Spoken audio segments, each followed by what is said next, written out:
Hola, el menú de hoy. En Guatemala, y contra viento y marea, por fin el presidente electo Bernardo Arévalo pudo asumir oficialmente la presidencia de su país. 2. En Taiwán, muy importante, salió elegido presidente el candidato del partido independentista. Y 3. En el Mar Rojo existe el riesgo de que la guerra entre Israel y Hamas se expanda. Hablemos del Mundo es auspiciado por Teje Láser Oftálmica. Teje Láser Oftálmica, comprometidos con tu visión. Hola, ¿cómo están? Soy Francisco Belaunde. Bienvenidos a una nueva edición de Hablemos del Mundo.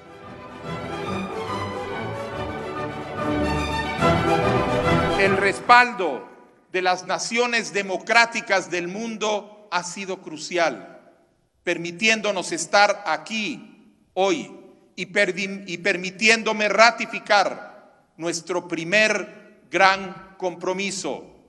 Nunca más el autoritarismo. Jamás permitiremos que la violencia sea empleada como medio para promover agendas políticas o preservar privilegios. No toleraremos la intolerancia y la arbitrariedad.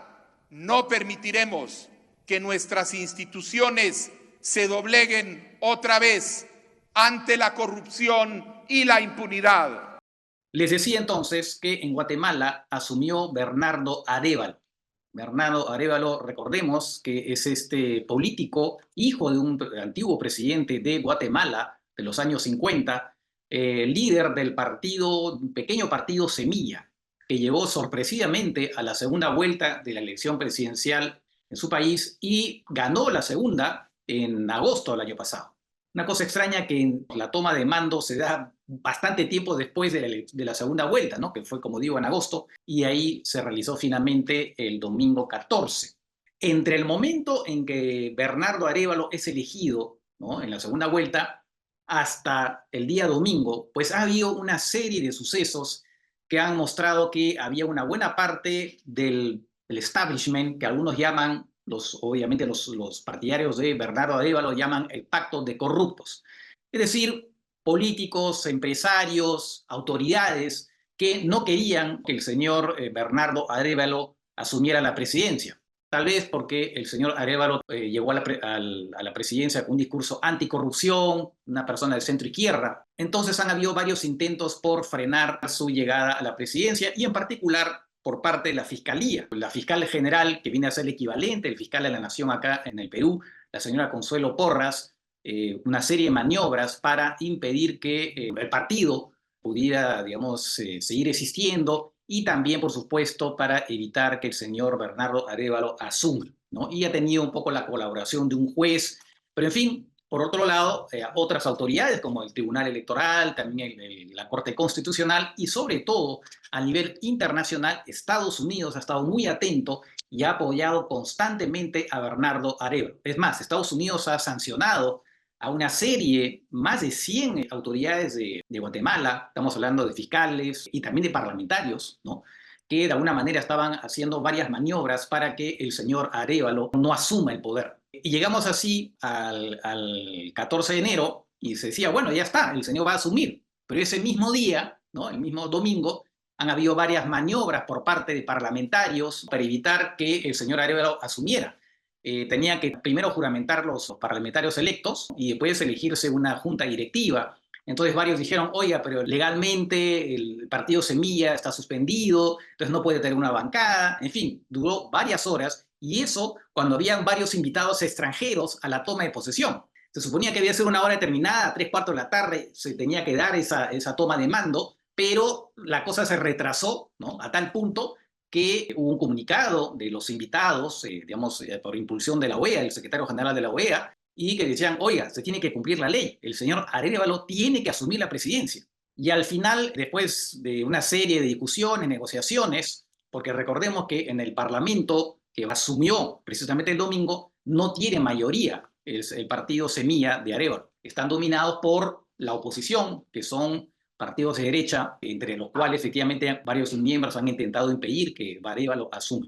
Al final fue un triunfo para Arévalo porque obtuvo que su partido se reconociera que tuviera una bancada y además uno de sus miembros asumió la presidencia del Parlamento. Y finalmente, ya casi al final de la medianoche, por fin Bernardo Arévalo pudo juramentar, así como su vicepresidenta Karine Herrera.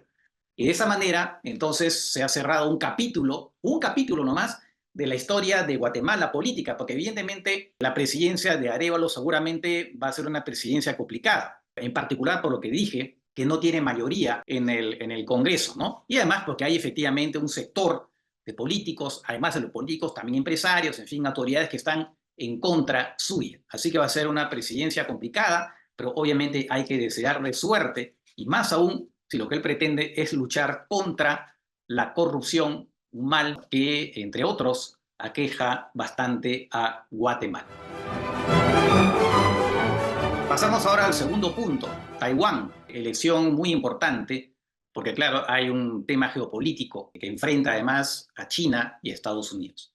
Les decía entonces que ha sido elegido el candidato del partido independentista actualmente en el poder, ¿no? El Partido Progresista Democrático PPD, perdón. Y el candidato es el señor Lai Ching-te, actual vicepresidente, ha sido elegido presidente con 40% de los votos. Una victoria bastante estrecha porque además hay una novedad ahora en la política de Taiwán, que antes era básicamente un país que giraba en torno a dos partidos, ¿no? Entre este partido PPD y también el Kuomintang, que es el partido tradicional, ¿no? El partido nacionalista que fue fundado por Chiang Kai-shek, el fundador un poco de Taiwán. Pero bueno, la carga importante es que esta victoria del candidato del PPD es una derrota para China. Ustedes saben que China pues quiere incorporar a Taiwán a su territorio, es una meta casi sagrada que se ha impuesto Xi Jinping, el presidente de China.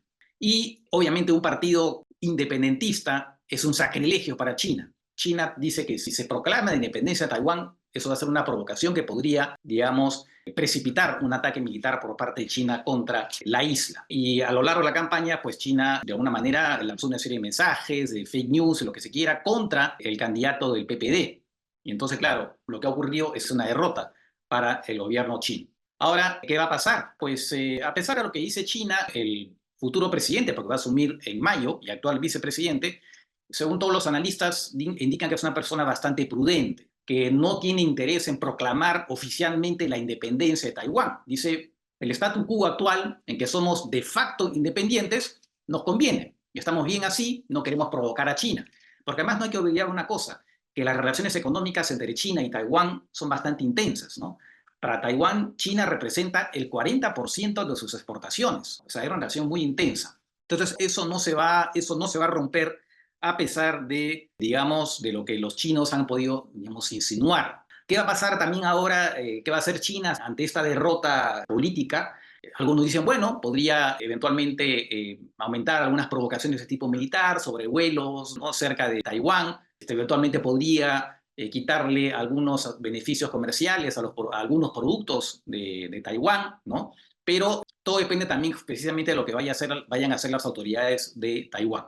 Evidentemente Estados Unidos está muy atento, ¿no? El presidente Biden, a diferencia de sus predecesores, él ha dicho de manera explícita que Estados Unidos va a defender a Taiwán en caso de un ataque de China, rompiendo con una tradición norteamericana, lo que se llama la ambigüedad estratégica, ¿no? Nunca decir abiertamente si van a defender a Taiwán en caso de un ataque chino. Pues Biden ha roto un poco esa norma no escrita, si se quiere, ¿no? Es más, Estados Unidos ya no solamente vende armas a Taiwán, sino que incluso ahora le va a proporcionar armas sacadas de sus propios depósitos de armas, ¿no? O sea, está aumentando la ayuda. Pero claro, Biden quiere también ser prudente, no quiere provocar demasiado a China y, por ejemplo, no está mandando a ministros, allá se le llama secretarios en Estados Unidos a Taiwán, ¿no? Porque para China eso sería también una provocación. Ha enviado a 2 exfuncionarios ya retirados a Taiwán, diciendo, bueno, esta es gente retirada, por lo tanto, China no tiene mucho que decir.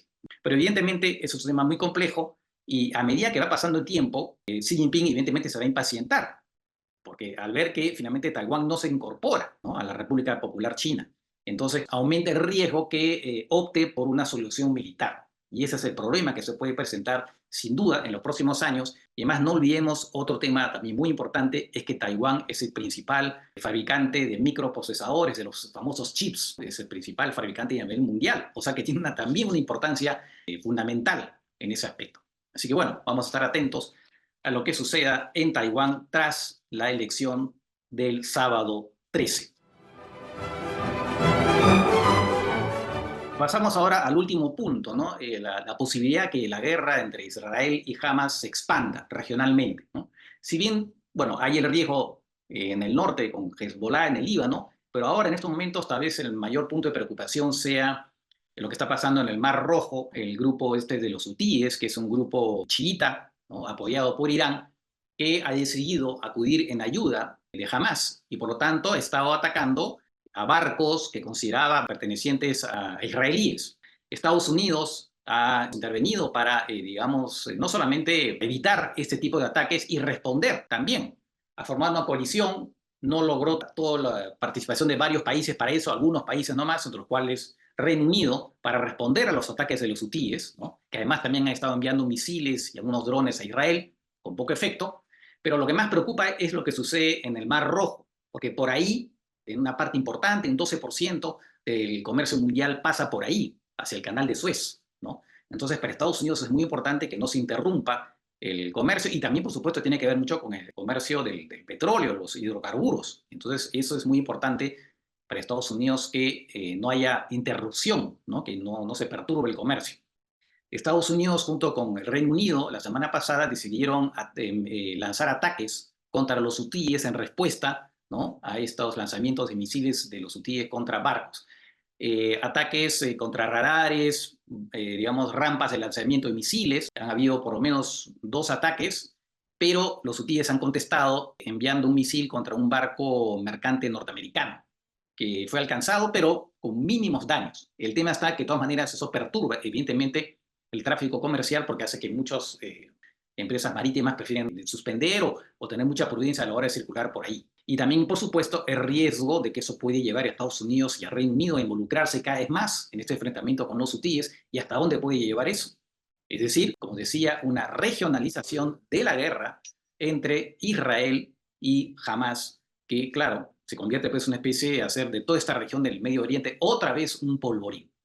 Así que esperemos que la cosa no escale más allá, porque así sería realmente muy preocupante. Hemos llegado así al final de esta edición y nos reencontramos en la próxima. Cuídense y que estén bien. Chao, chao.